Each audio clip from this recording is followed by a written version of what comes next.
svima, ja sam Jovan Adamović, inače organizator online kviza Doma kulture Staro selo, koji je bio održan na zvaničnoj Instagram stranici Doma kulture. Izuzetna čast mi je bila da vodim taj kviz u ovo doba kada se kultura praktično preselila u jedan svet, takozvani online svet, gde se sve radi kompjuterski.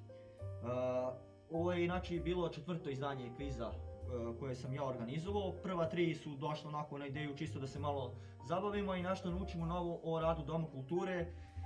4. kviz došli smo na ideju da najboljem učesniku dodelimo knjige koje su nastale u Domu kulture.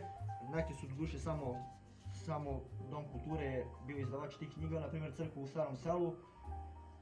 Imamo i 2 zbornika radova, Karađorđe i njegovo nasleđe u srpskoj istoriji i od Karađorđa do Versavskog mira, koje je uz Dom kulture Staro selo, koliko vidim ovdje, izdavač također bio i Centar za kulturu Masuka, sve pod pokriviteljstvom opštine Velika Plana. Najbolji učesnik kviza je ovom prilikom bio moj jako dobar prijatelj i drug Aca Obradović, koji je pokazao zavidno znanje, koji je dao tačno 16 odgovora od ponuđenih 20.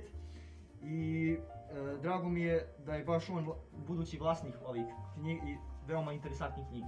Aco, čestiti. Hvala puno. Ja bih htio da se zahvalim Jovanu i Domu kulture.